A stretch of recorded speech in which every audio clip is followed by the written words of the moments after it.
capítulo de número 6 de Lucas, e o versículo 22, ele diz: felizes são vocês quando os odiarem, rejeitarem, insultarem e disserem que vocês são maus por serem meus seguidores. Ou seja, Jesus Cristo, ele diz essas palavras aos seus discípulos. Nós sabemos que a intenção do Senhor Jesus aqui era a intenção de preparar, de alertar os seus discípulos para perseguições futuras, para problemas futuros que eles poderiam encontrar pelo caminho. E de fato foi o que aconteceu. Depois que Jesus ele foi assunto aos céus, depois da sua morte e ressurreição, depois de Jesus estar com os seus por um espaço de 40 dias, a Bíblia diz que ele foi assunto aos céus, ele foi levado aos céus. Atos capítulo 1 revela isso, a maneira gloriosa como Jesus foi levado aos céus. E depois que Jesus foi levado aos céus, a Bíblia diz, no livro de Atos, que estão então no primeiro século da igreja, e estabelece uma perseguição muito acirrada aos crentes, aos cristãos do primeiro século, a igreja primitiva. Roma, com os seus imperadores e seus generais, deflagrou uma operação de perseguição muito grande. Quem conhece a história sabe disso, principalmente a perseguição e a invasão a Jerusalém ali por volta do ano 70 depois de Cristo, a invasão liderada pelo general Tito, que é tido na história como uma das invasões mais sangrentas daquela época. Uma das invasões mais sangrentas, mais truculentas que houve na história do povo israelita. Tudo isso que estava acontecendo, a perseguição, as calúnias, tudo que estava ocorrendo, como nós acabamos de ler, Jesus havia alertado, Jesus havia falado ao seu povo. Jesus havia como que vacinado os seus discípulos para essas situações. E o que acontece? Quando nós lemos a Bíblia Sagrada, por incrível que pareça, a gente acaba entendendo que a própria perseguição à igreja no primeiro século, ela foi algo que, eu posso dizer assim, necessário para que os propósitos de Deus pudessem se cumprir. Por isso que eu digo que parece um paradoxo, parece algo estranho, mas a própria perseguição à igreja culminou com, vamos dizer assim, a chegada da igreja no seu objetivo. A perseguição nada mais e nada menos foi que um carro, foi como que uma porta que se abriu para que o povo de Deus, ele então pudesse cumprir os seus propósitos. Aí faz jus, aí agora a gente entende porque Jesus ele diz: bem-aventurados sois vós, mais que felizes são vocês, quando vocês forem perseguidos, insultados, caluniados, maltratados, odiados, judiados. Jesus está dizendo que quando isso acontece na nossa vida, nós nos tornamos bem-aventurados, ou seja, mais do que felizes. E por que Jesus faz essa afirmativa? Porque Jesus, ele está vendo as coisas para além daquilo que o homem natural pode ver. O homem natural, ele está vendo apenas a perseguição, mas Jesus estava vendo o propósito. Jesus estava vendo o benefício que aquilo que aparentemente era mal poderia estar trazendo para a igreja do primeiro século. E quando nós vamos estudar a palavra de Deus, a Bíblia Sagrada, aí nós vamos nos deparar com dezenas, centenas de histórias na Bíblia que nos revelam isso, que a perseguição, as lutas, os problemas que vêm sobre nossas vidas, nada mais é do que algo que Deus utiliza para nos levar ao lugar que Ele preparou para nós. Por isso que o cristão maduro, o cristão experiente, ele não se perde no meio das suas tribulações, porque ele sabe em quem ele tem crido, ele sabe em quem ele tem confiado, ele sabe a quem ele tem servido, e isso faz toda a diferença. E eu quero que você entenda uma coisa, meu amigo. Talvez você esteja assim, olha, mas há um futuro glorioso para mim. Quem sabe Deus te fez uma promessa de um futuro glorioso, Deus te fez uma promessa de algo glorioso, e você diz, pastor, eu creio que meu futuro será glorioso, que tem algo especial para mim lá na frente, mas eu não sei como eu vou chegar lá. Eu não sei quais são os caminhos que irá me conduzir até lá.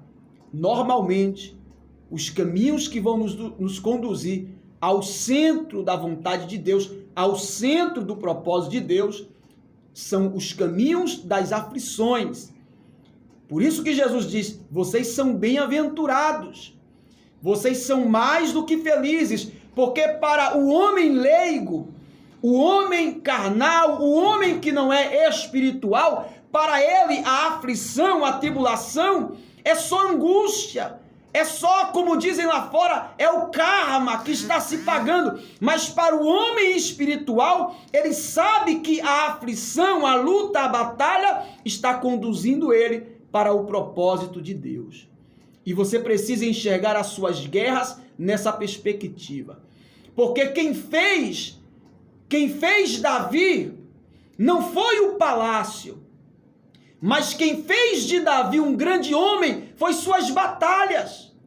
Foi quando Davi enfrentou o urso, o leão e o gigante. Foi os desafios de Davi que o promoveu. Foi os problemas de Davi que o promoveu ao centro da vontade de Deus, ao destino que Deus lhe havia preparado. Quem não lembra da história de Ana? Ana queria ter um filho. E quem foi que conduziu Ana a ter o seu filho? Foi os carinhos de Eucana? Não. Foi todos os favores, foi todas as coisas que seu esposo fazia por Ana? Claro que não.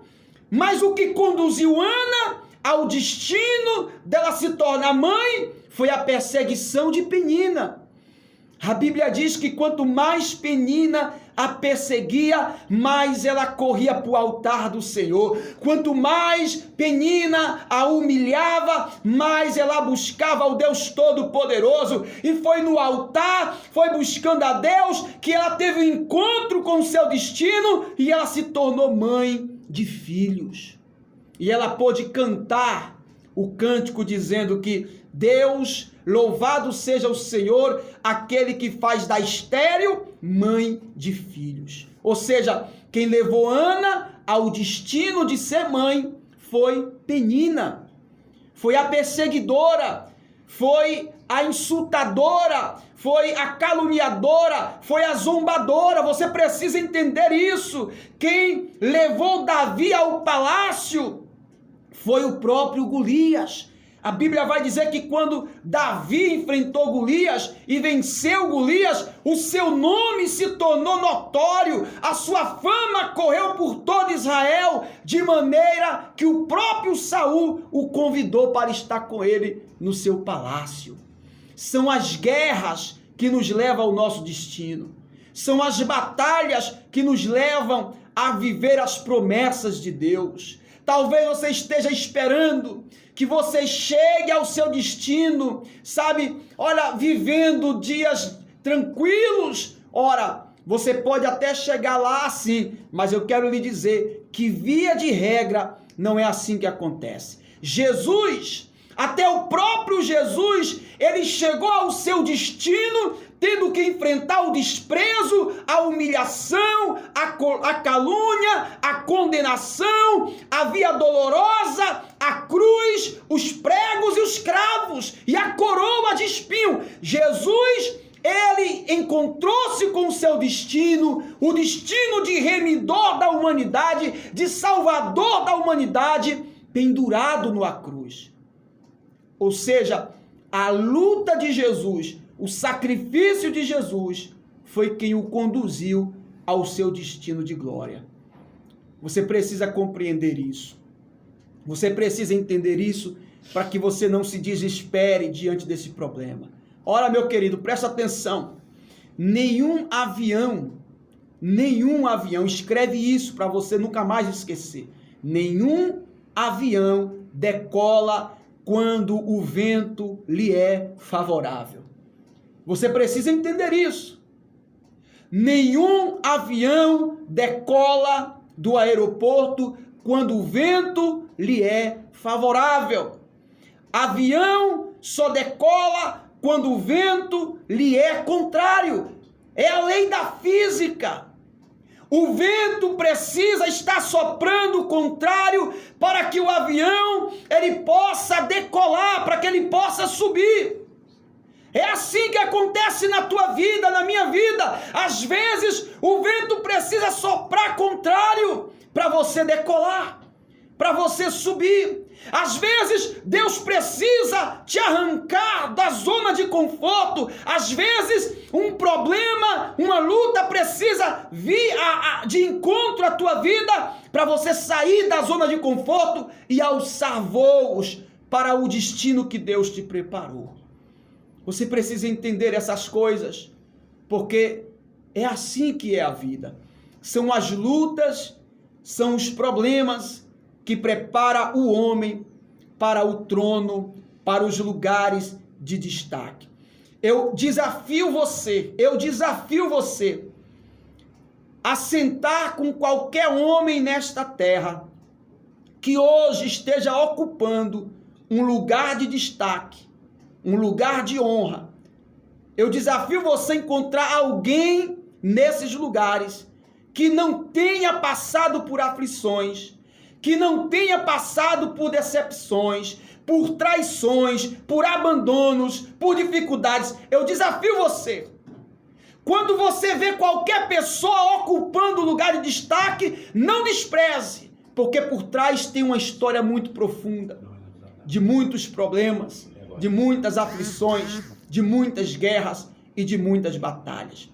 Então creia nessa palavra, confia nesta palavra e saiba que se você tem passado por insultos, calúnias, difamações, traições e perseguições, não sou eu que estou dizendo, é o próprio Deus que está falando. Você é bem-aventurado, você é mais que feliz, porque todos esses problemas estão conduzindo você para o centro da vontade de Deus, para o destino que Deus preparou para a tua vida, em nome do Senhor Jesus Cristo. Creia nesta palavra, tá bom?